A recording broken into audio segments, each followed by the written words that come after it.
दोस्तों, एक शादीशुदा लड़की अपने ससुराल में 3 सालों से रह रही थी और एक दिन उसकी सहेलियां इकट्ठा होती हैं और सब अपने अपने पतियों के खूबियों के बारे में बात करने लगती हैं।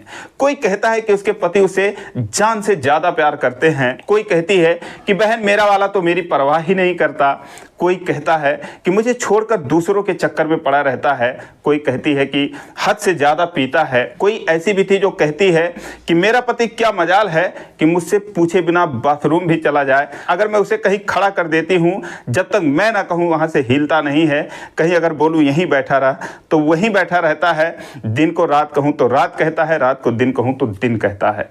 दोस्तों, कई चौंकाने वाले खुलासे होते हैं, कुछ भी छुपाया नहीं जा रहा था, तरह तरह की बातें हो रही थी।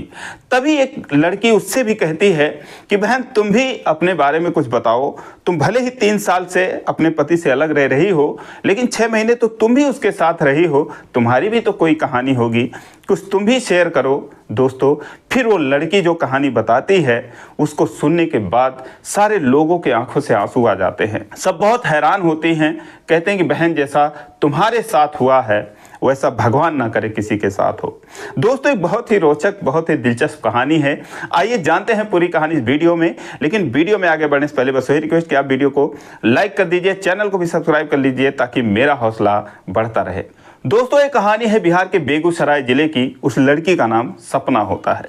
सपना की शादी उसी जिले के एक लड़के जिसका नाम संतोष कुमार होता है उससे होती है। दोस्तों, अपने कमरे में बैठी थी बेड पर और रात को 1 बजे उसका पति जो संतोष होता है चोरों की तरह छुपते छुपाते कमरे में प्रवेश करता है। सपना सो चुकी थी, उसको जगाते हुए कहता है कि देखो मैं आ गया हूँ, शुक्र है किसी ने देखा नहीं। दोस्तों, वो कहती है कि अच्छा हुआ आ गए, मैं तो सोच रही थी तुम आओगे ही नहीं। दोस्तों, वो कहती है आओ बैठो, उसको बिठाती है। उसके बाद कुछ रस्म अदायगी की जाती है। 500 रुपये निकाल कर संतोष उसको मुंह दिखाई देता है। दोस्तों, उसके बाद संतोष कहता है कि मुझे 4 बजे जगा देना। तो सपना कहती है यही बात तो मैं तुमसे बोलने वाली थी कि मुझे तुम 4 बजे जगा देना, लेकिन तुम 4 बजे उठकर कहाँ जाओगे? तो बोलता है कि खेतों में जाना है यार, सरसों कटाई का काम चल रहा है, बहुत सारा काम है, आगे गेहूँ भी पकने वाला है, तो बहुत सारा काम है और बिल्कुल भी फुर्सत नहीं है, तो मुझे 4 ही बजे तुम जगा देना वरना लोग बोलेंगे कि घर में घुसकर सोया है। तो कहती है ठीक है, 2 बज ही रहे हैं, 2 घंटे और जग जाओ, सोने की ज़रूरत क्या है। उसके बाद वो मुस्कुराती है। लेकिन दोस्तों, दोनों सो जाते हैं। जैसे ही 4 बजते हैं सपना उठती है और जैसे कि नई नवेली दुल्हनें करती हैं, उठने के बाद तुरंत नहाती है, पूजा पाठ करती है, अपने कमरे में आ जाती है, सजने संवरने लगती है। दोस्तों, 5 बज जाते हैं। 5 बज जाते हैं तो वो संतोष को जगाने लगती है और अपने भीगे हुए बालों को इसके ऊपर झिटकने लगती है। दोस्तों, उसके छींटे जब उसके ऊपर पड़ते हैं तो हड़बड़ा के उठता है, कहता है अरे बारिश हो रही है, सारा सरसों बर्बाद हो जाएगा। फिर वो देखता है सब सामने उसकी बीवी नहा धोकर खड़ी है। तो कहता है अरे यार तुमने नहा लिया, टाइम क्या हो रहा है, तुमने जगाया नहीं मुझे। तो बोलती है कि उजाला हो गया, 5 बज गए, उठ जाओ, और तुम बोले थे 4 ही बजे जाना है तो अब उठ जाओ, 5 बज गए। दोस्तों, इतने देर में उसको बुलाने के लिए बाहर से आवाज़ आने लगती है। उसके चाचा 2-3 बार संतोष संतोष कहते हैं। वो बोलता है कि आ रहा हूँ चाचा। उसके बाद वो जाने लगता है। तो कहती है कि रुको, ठहरो, कुछ देते तो जाओ। तो कहता है कि क्या चाहिए? तो कहती है अच्छा जाओ पहले ब्रश करो। दोस्तों, फिर उसका चाचा आवाज़ लगा देता है कि अरे क्या कर रहा है, मुझे पता था तू यही करेगा, खेती बाड़ी तो है नहीं। दोस्तों, उसके बाद वो डर के मारे बाहर निकल जाता है और उसके बाद जब निकलता है तो सारा दिन कमरे पर नहीं आता। पूरा दिन सपना उसका इंतज़ार करती रहती है। शाम को 6-7 बजे धूल लपेटे हुए, एकदम पसीने से लथपथ, ऐसे जैसे भूत कोई हो, ऐसे लग रहा था, धूल मिट्टी ओढ़े हुए कमरे में घुसता है। उसको देखते ही सपना खुश हो जाती है, कहती है कि आ गए, ऐसे इंतज़ार करवाओगे। दोस्तों, उसका हाथ पकड़कर अपने बेड पर बिठाती है, बोलती है बैठो। फिर वो कहता है अरे नहीं, बेड गंदा हो जाएगा। तो बोलती है कि तुमसे अच्छा है क्या बिस्तर, बैठ जाओ, गंदा होगा तो साफ़ कर देंगे, कोई दिक्कत नहीं है, बैठो। कहाँ थे दिन भर, क्या काम कर रहे थे? कहता है यार सरसों की कटाई चल रही थी, मौसम ख़राब है तो इसीलिए काम निपटाना ज़रूरी था, तो काम हो गया है। उसके बाद कहती है ठीक है बैठो, पानी वानी पियो, थक गए होगे। दोस्तों, बक्से के अंदर से ड्राई फ्रूट्स निकालती है, उसको पानी देती है और उसके बाद उसको पंखा डुलाने लगती है, हवा करने लगती है। फिर वो पूछती है कि खाना वाना खाए या ऐसे ही दिन भर काम करते रहे। तो बोलता नहीं, खेतों में खाना गया था, वहाँ पे खा लिया, काम के आगे कहाँ कितना खाया जाता है, जो भी खाना था खा लिया, लेकिन तुमने खाया कि नहीं खाया? तो सपना बोलती है कि कहाँ खाया, अकेले कोई खाया जाता है क्या? जब शादी होती है तो कई दिन तक पति पत्नी साथ में खाते हैं, एक ही थाली में खाते हैं। मैं तुम्हारा इंतजार करती रही, तुम आए नहीं तो इसलिए मैंने खाना ही नहीं खाया। दोस्तों, उसका ये बात सुनकर उसकी आंखों में आंसू आ जाते हैं, क्योंकि इससे पहले कभी उसने प्यार शब्द का नाम नहीं सुना था। प्यार क्या होता है वो जानता नहीं था। लेकिन जब आप सपना के मुंह से ये सारी बातें सुन रहा था तो उसके आंखों से आंसू बहने लगते हैं। वो बोलता है, नहीं नहीं, तुम मेरा इंतजार मत करो, और मैं किसान आदमी हूँ यार, कब खाऊंगा कहाँ खाऊंगा कुछ पता नहीं है, तुम टाइम पर ही खाना खा लिया करना। कहती है चलो ठीक है, खा लूंगी, लेकिन जाके नहा धो लो, रात होने वाली है, कब नहाओगे धोओगे? लेकिन दोस्तों, बाहर के अलावा संतोष के लिए घर पे भी बहुत सारे काम थे। जानवर थे, उनका चारा लाना, काटना, उनको खिलाना पिलाना, दूध निकालना, उसके बाद उन लोगों को उनके घर में बांधना, बहुत सारे उसके पीछे काम थे। वो सारा अपना काम करने लगता है। और उसी घर में 4 और लड़के थे जो उसी के लगभग उम्र के बराबर थे। 2 लड़कियां थीं, उसका चाचा था, चाची थे। शादी की वजह से एक आध रिश्तेदार भी रुके हुए थे। दोस्तों, सारे चमक रहे थे, सबके ऊपर शादी का खुमार छाया हुआ था। लेकिन जिसकी खुद की शादी थी दोस्तों, उसका काम करते करते बुरा हाल था। दोस्तों, उधर वो काम कर रहा था, इधर उसकी चाची कमरे में घुसती हैं और उससे कहती हैं कि देखो, बाहर की जिम्मेदारी तो संतोष ने ले रखी है, अंदर की जिम्मेदारी अब तुम देखो। और मेरी बेटियां हैं, बनाने खिलाने चक्कर में पढ़ नहीं पाती हैं, और मेरी भी अब ज़िंदगी भर कोई मैंने बनाने खिलाने का ठेका नहीं ले रखा है, मेरी इतनी हिम्मत नहीं है। तो बाहर का काम वो देख रहा है, अंदर का काम तुम संभालो, सब कुछ तुम्हारा ही है, हमारा क्या है? 40 बीघे में से आधा हिस्सा तो तुम्हारा ही है, और हमारे 4 बेटे हैं, इनका क्या है, हिस्से में थोड़ा थोड़ा आएगा, तो समझ लो सब कुछ तुम्हारा है। तो भाई अब तुम ही लोगों को ये सब देखना पड़ेगा। अब दोस्तों, सपना के समझ में नहीं आ रहा था कि वो चाची क्या कह रही हैं, क्या कहना चाह रही हैं। दोस्तों, जो भी कुछ कहना था वो तो कह के चली गई। लेकिन रात को 11 बजे के बाद जब संतोष नहा धो के घर में आता है, करीब 12 बजे के करीब, तो सपना उसका इंतजार कर रही थी। उससे पूछता है कि खाना खाया तुमने? तो बोलती है, कहाँ खाया, वो क्या ढक के रखा है, चलो खाते हैं। तो बोलता है, मैंने तो यार खाना खा लिया, ज़बरदस्ती मुझे बाहर बिठा के खिला दिया। तो बोली कि उन लोगों को नहीं पता है कि नई नवेली दुल्हन अकेले खाना नहीं खाती, पति के साथ खाती है। तो बोला, मुझे तो नहीं पता, क्या पता उन लोगों को पता है कि नहीं। तो कहती है, ठीक है, खाना खा लिए तो आओ आराम करो, दिन भर तो काम किए ही हो, थके हो। तो बोलता, नहीं ऐसे कैसे यार, पहले तुम खाना खा लो। वो थोड़ी नाराज़ रहती है, नाराज़गी दिखाती है, लेकिन थाली उठाकर लाता है, अपने हाथों से उसको खाना खिलाता है। दोस्तों, खाना खाती है और उसके बाद वो कहती है कि सुनो, ऐसे सारा दिन तुम काम करोगे, प्यार कब करोगे? तो कहता है कि लेकिन मैं रात को आराम नहीं करूँगा।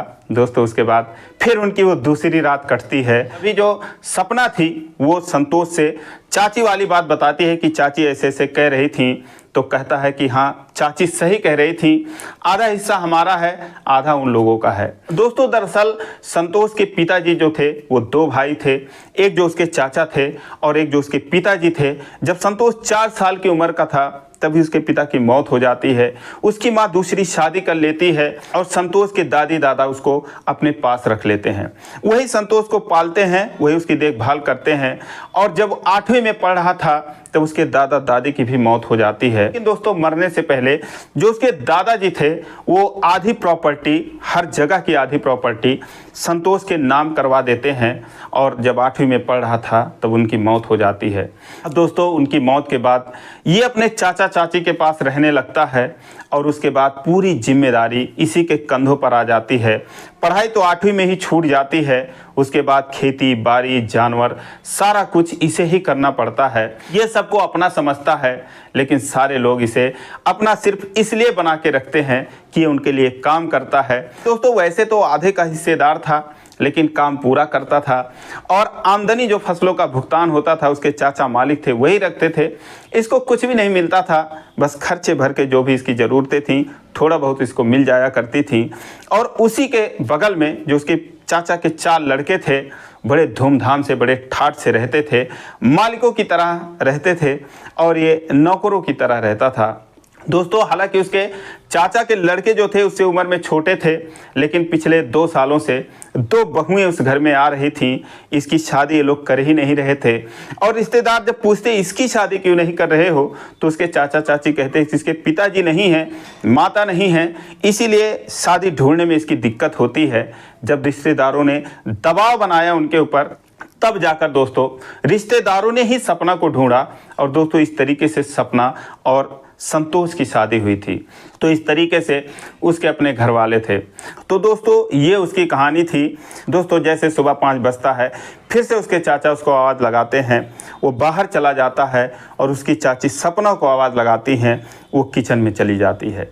दोस्तों उसी घर में 2 और बहुएं थीं, एक 1 साल से थी, एक 2 साल से थी, लेकिन उन लोगों से जरा भी काम नहीं करवाया जाता है और इसको शादी के दूसरे ही दिन किचन में भिड़ा दिया जाता है। और एक बार वो किचन में घुस गई तो दोस्तों सारा दिन फिर उसको निकलने का मौका नहीं मिलता है। अब दोस्तों जो संतोष था वो अपने घर वालों के इस व्यवहार से दुखी था कि उसके पत्नी के साथ ऐसा क्यों किया जा रहा है, लेकिन उसकी हिम्मत नहीं थी कि अपने चाचा चाची से पूछ सके, क्योंकि बचपन से उसके मन में डर था, बचपन से ही उसके मन में खौफ था और शुरू से ही उसके मन में अत्याचार या अन्याय जो भी कहें उसको सहने की क्षमता थी, उसको सहने की आदत थी, उसी के साथ वो जी रहा था। अब दोस्तों उसके बाद भी जब संतोष बाहर होता था तो सपना को ये लोग उल्टी सीधी बातें बोलते थे कि मायका में तो कुछ है नहीं, यहाँ पर आई है तो आधे की हिस्सेदार बन गई है। तमाम तरह की बातें, इधर उधर की बातें उसको उकसाती रहती थी और अगर वो जरा सा भी 2 टूक जवाब दे देती थी तो बात का पतंगड़ बनाया जाता था, महाभारत खड़ा कर दिया जाता था कि 2 बहुएं और हैं, 1 साल से इस घर में हैं, 2 साल से हैं, लेकिन उनकी जुबान तक किसी ने नहीं सुनी और इसको 4 दिन आए हुए बीता नहीं कि इस तरीके से जुबान लड़ा रही है। अब दोस्तों रिश्तेदारों ने तो दबाव डालकर शादी करवा दिया था, लेकिन उन लोगों का इरादा यही था उसके चाचा चाची का कि इसको परेशान इस तरीके से इस लड़की को कर दो कि इसको छोड़कर भाग जाए और फिर ये अकेला रह जाए और हमारे लिए ज़िंदगी भर काम करता रहे, हमारे बच्चों के लिए काम करता रहे जैसे अभी तक करता आया है। दोस्तों इसके पीछे तरह तरह की षड्यंत्रबाजी होने लगती है। एक दिन सपना उसे खुद कहती है कि जब तुम आधे के हिस्सेदार हो, काम पूरा करते हो, मिलता तुम्हें कुछ नहीं है, तो क्यों ना अपना हिस्सा लेकर तुम अलग हो जाओ, तुम अपना करो, वो लोग अपना करें। वो बोला कि मैं अलग नहीं हो सकता इन लोगों से। अब दोस्तों जब बातें हद से ज़्यादा होने लगी तो संतोष भी सोचने लगा कि यार इससे अच्छा तो मैं जब मेरी शादी नहीं हुई थी तब था, कहीं से कोई टेंशन नहीं था और मैं मस्त मौला आदमी था। ऐसे लगता है कि शादी करके मैं फंस गया हूँ। लेकिन वो सपना को इतना प्यार करता था कि अब आए दिन ड्रामा होने लगा तो एकदम हताश हो गया, परेशान हो गया। एक दिन सपना बोली कि मैं छोड़कर चली जाऊंगी आपको अगर आप ऐसा नहीं करोगे। उसने बस यही कहा कि मेरी किस्मत में जो लिखा होगा वो होगा, मैं क्या कर सकता हूँ। बचपन में माता पिता चले गए, दादा दादी चले गए, तुम भी चली जाओगी तो क्या होगा। अब दोस्तों एक दिन घर में बहुत ज़्यादा लड़ाई हो गई तो सपना जो है अपना बैग वैग उठा लेती है और कहती है ठीक है मैं जा रही हूँ, अगर आप मुझसे प्यार करते होगे तो 1 महीने बाद आके मुझे लिवा जाना। दोस्तों उसके बाद वो अपने मायके चली जाती है, मायके वालों को सारा बात बताती है। दोस्तों वो लोग मामला सुलझाने के बजाय और आग में घी डालने का काम करते हैं, उल्टी सीधी बयानबाजी शुरू कर देते हैं। उसकी माँ कहती है, उसके पिताजी कहते हैं, उसके भाई, सारे लोग कहते हैं कि अब उस गुलाम के घर तुमको जाना नहीं है, चाहे जो हो जाए। ऐसे तुम्हारे साथ कैसे व्यवहार किया जा रहा है। जब शादी कर रहे थे तब तो बोले थे आधे का हिस्सेदार है, लेकिन ये औकात है उसकी उस घर में। दोस्तों इस तरीके से लोग बातें कर रहे थे और यही बात संतोष के भी घर वाले, उसके चाचा चाची कहते थे कि अब उस लड़की को इस घर में आने नहीं देना है, भले ही तुम्हारी दूसरी शादी हो। इस तरीके से जुबान लड़ा रही थी, ऐसी है वैसी है, तमाम तरह की बातें। दोस्तों संतोष सीधा साधा किसान था, कुछ भी नहीं बोल पाता और उसकी हिम्मत भी नहीं हुई कि 1 महीने बाद वो जाकर अपनी पत्नी को लिवा कर लाए। तो सपना चली गई, उसकी याद में वो तड़पने लगा। उसके बाद वो उसका उस घर से मोह भंग हो गया। खेतों में एक ट्यूबवेल था, कच्चा मकान था, वो जाने लगता उसी मकान में अपना टाइम गुजारता है, सारा काम निपटाने के बाद रात को वहीं पे सोता, दिन में भी जब उसे मौका मिलता वहीं पर आराम करता था। एकदम गुमसुम रहने लगा, पागलों की तरह रहने लगा, लेकिन काम सारा करता था।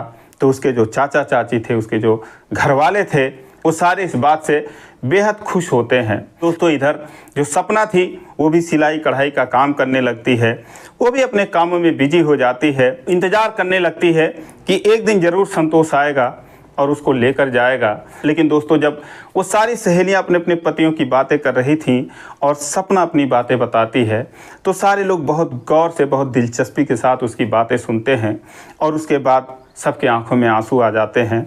एक कहती है कि पति तो तुम्हारा बहुत अच्छा है, ऐसा पति तो नसीबों से मिलता है। कोई कहता है कि अगर उसके चाचा चाची नहीं होते तो तुम्हें वो रानी बना कर रखता, कितना मेहनती है, कितना काम करने वाला है। अब उसी में से कोई सीना चौड़ा करके कहती है कि अरे मैं होती तो उसके बाद बताती, उन लोगों का मार मार के भूसा बना देती। तो एक कहती है बहन तू चुप ही कर, अपने पति के छाती पर बैठकर तू मारती है, अपना एडवाइस तू मत दे।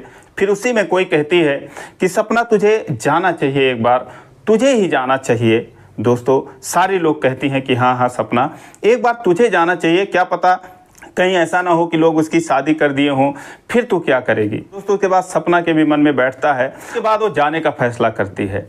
एक दिन सुबह सुबह उठती है, वहाँ से 40-45 किलोमीटर दूर उसका ससुराल होता है। दोस्तों वो प्राइवेट सवारी पकड़ पकड़ कर ससुराल पहुँचती है, दोपहर हो जाती है और उसको पता था, संतोष ने उसे बता रखा था कि जब तुम नहीं थी तब मैं वहाँ ट्यूबवेल पर सोता रहता था, मेरा दिन वहीं बीतता था, मेरी रात भी वहीं बीतती थी, जानवरों से खेतों की मैं रखवाली करता था।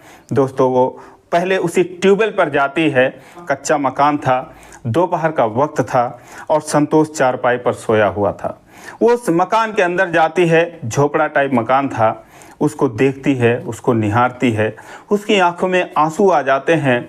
चारपाई के बगल में बैठती है और उसके चेहरे पर अपना हाथ फेरने लगती है, उसके चेहरे को सहलाती है, उसके बालों को सहलाती है। दोस्तों सपना के स्पर्श से संतोष की आंखें खुल जाती हैं, वो घूम कर देखता है तो उसकी पत्नी सपना होती है। दोस्तों वो बैठ जाता है और फूट फूट कर रोने लगता है, अपने हाथों से अपने मुंह को छुपा लेता है। सपना अपने साड़ी से उसके आंसू पोंछती है। दोस्तों उस साड़ी में, उस आंचल में अपना मुंह छुपा के रोता रहता है। उसके बाद उसको चारपाई पर बिठा के अपने सीने से लगा लेता है और बोलता है मैं तुम्हारे बिना मर जाऊंगा, तुम्हारे बिना मैं जी नहीं सकता। तुम कहाँ छोड़कर चली गई थी मुझे, सबने छोड़ दिया तो तुमने भी छोड़ दिया मुझे। दोस्तों सपना बोलती है कि मुझे माफ़ कर दो, मुझसे गलती हो गई, मुझे नहीं जाना चाहिए था। तो उसके बाद वो लोग घंटे भर बातें करते हैं, एक दूसरे को निहारते हैं, एक दूसरे को गले लगाते हैं और उसके बाद वहीं पर ये फैसला करते हैं कि अब चाहे जो हो जाए, अब हम किसी के पास नहीं रहेंगे, हम अपनी एक अलग दुनिया बसाएंगे। दोस्तों उसके बाद धीरे धीरे वो दोनों उस कच्चे मकान को पक्का बनाते हैं और वहीं पर एक अलग दुनिया बसाते हैं। सारे रिश्तेदार मिलकर संतोष को उसके हिस्से की ज़मीन दिलवाते हैं। दोस्तों ये कहानी है 2007 की। आज सपना और संतोष के 2 बच्चे हैं और दोनों बहुत ही खुशी जीवन व्यतीत कर रहे हैं। तो दोस्तों ये रही बेगूसराय ज़िले के सपना और संतोष की कहानी। आप लोगों को कैसी लगी कमेंट करके ज़रूर बताएं और ज़रा भी अच्छी लगी हो तो वीडियो को लाइक नहीं किया हो तो लाइक कर दीजिए, चैनल को सब्सक्राइब कर लीजिए। फिर मिलेंगे अगले वीडियो में, तब तक के लिए जय हिंद।